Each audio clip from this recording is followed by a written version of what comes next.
Et on va parler de la concrétisation d'un superbe projet. Je vous emmène en Afrique à Saint-Louis, Marine, mais pas Saint-Louis dans le Haut-Rhin, Saint-Louis au Sénégal, avec Emmanuel Hans et Paulo Ferrara. Bonsoir. Bonsoir. Vous représentez tous les deux l'association Unis vers le sport que vous avez cofondée. Vous étiez trois vraiment à l'origine en 2002. Ça a 17 ans et je vous emmène au Sénégal. Regardez, vous en revenez d'ailleurs de ce pays. Vous avez inauguré il y a quelques jours ce centre d'accueil pour enfants des rues à Saint-Louis. On le voit sur ces images. Est-ce qu'on peut... c'est un projet déjà que vous portez depuis combien de temps vous l'avez inauguré lundi dernier. Combien de temps ça a pris cette gestation? En fait, l'idée de ce projet est partie d'il y a bien longtemps. 2002, vous le disiez, c'est la première année où nous sommes rendus à Saint-Louis du Sénégal avec une camionnette remplie de matériel sportif que nous avions collecté dans la région. Nous avons distribué ce matériel. Depuis, nous sommes retournés à Saint-Louis du Sénégal plusieurs fois, régulièrement, pour faire des échanges de formateurs sportifs, pour ramener du matériel sportif, pour rénover des infrastructures, qu'elles soient sportives ou scolaires. Et on a été confrontés à ce constat, ce triste constat qu'il y a beaucoup d'enfants qui sont dans les rues de Saint-Louis du Sénégal et qui sont livrés à eux-mêmes, livrés à des problèmes de mendicité, entre autres.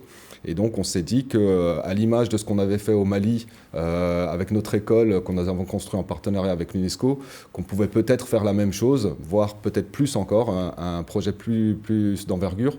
Et donc nous avons recherché un partenaire et nous avons eu la chance de tomber sur un beau partenaire qui est la Fondation UEFA pour l'enfance, qui nous a permis de... La Fédération européenne de football qui soutient ce genre de projet. On peut dire juste un mot sur la structure. On voit, c'est très grand déjà comme bâtiment. Ça fonctionne comme un internat, il y a des dortoirs, il y a un réfectoire, il y a des équipements sportifs, il y a des salles de course et... c'est censé être quasiment autonome en fait en termes d'éducation. C'est ça, en fait le centre a été construit donc sur un terrain de 6 hectares. Donc 3 hectares sont consacrés donc au bâtiment où il y a 2 dortoirs, 3 salles de classe, donc une cantine, une cuisine, des bureaux, etc. Un terrain multisport également. Et 3 hectares aussi donc, sont consacrés à l'agriculture. On a donc une étape qui peut accueillir 50 vaches, on a 2 poulaillers pour 500 poules, dont la production servira d'une part à nourrir les enfants, mais également qui servira à générer des fonds sur place. Et on a donc aussi 3 hectares de maraîchage où on va cultiver du piment, des oignons, ce genre de choses, qui, pareil, vont contribuer à autofinancer le centre. C'était important cette dimension je caricature, de ne pas l'entretenir ou de ne pas laisser un équipement clé en main et puis on se débrouille. Il faut que ça fonctionne, c'est un vrai projet global. C'est un peu l'idéal de ce qu'on peut faire dans un projet humanitaire, c'est-à-dire ce qu'on ne veut pas, c'est de l'assistanat. Ce qu'on a voulu faire là, en fait, c'est investir dans tout ce qu'il fallait pour que finalement un centre puisse être autogéré et que même s'il arrivait un jour que notre association à Strasbourg connaisse des problèmes financiers, ce centre-là pourra continuer à fonctionner. Comment est-ce que ça va se passer? Alors vous avez accompagné, vous leur avez montré comment faire justement? On a écrit le projet en partenariat avec nos amis sénégalais qu'on connaît depuis 16 ans. On s'est appuyé sur l'expérience, effectivement, comme disait Paolo, qu'on a eue au Mali. Et ensuite, on a un partenaire qui nous a permis de voir les choses en grand et d'avoir tout de suite ce qu'on voulait avec des conditions excellentes pour pouvoir démarrer et accueillir une centaine d'enfants à partir du lundi 14 octobre. Une centaine d'enfants, carrément. Il faut voir grand en fait dans ce genre de projet. C'est peut-être plus compliqué, plus coûteux, mais c'est... C'est pas qu'il faut, c'est qu'il y a des besoins qui sont tellement énormes qu'on se doit de voir un projet avec de l'envergure.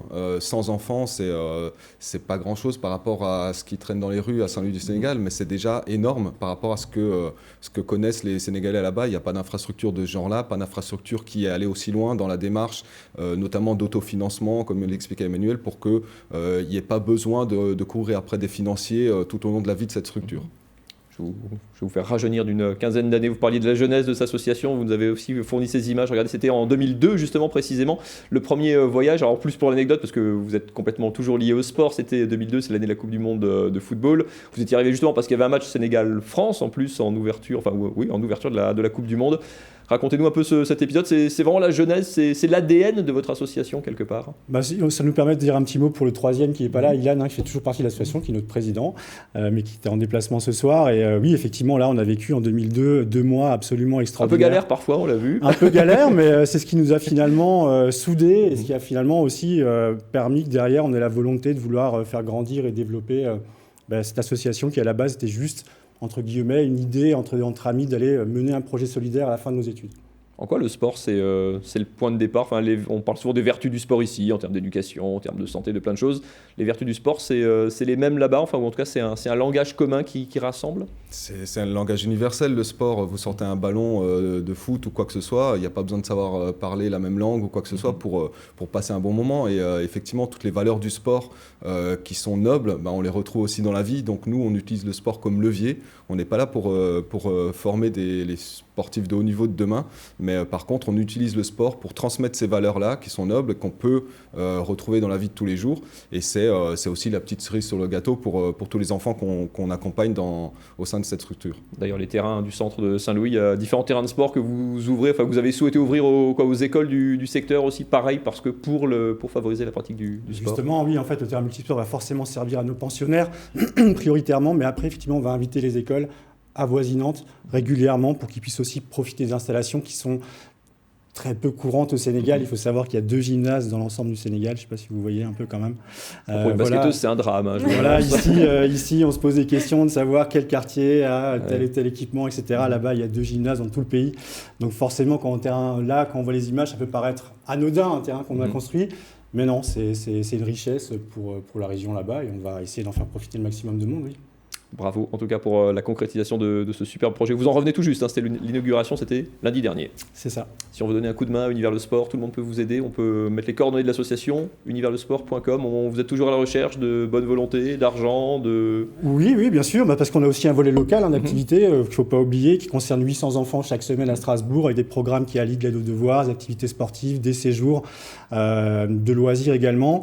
Mais là, oui, s'il y a un message à faire passer, s'il y a des gens qui ont envie d'aller faire 2 mois, 3 mois, 4 mois, par exemple, dans ce centre au Sénégal, on en a besoin d'avoir des gens qui vont nous aider à faire ce suivi, ce développement et à accompagner les premiers mois de cette structure pour que ça fonctionne et que voilà, après derrière, tout puisse rouler, quoi.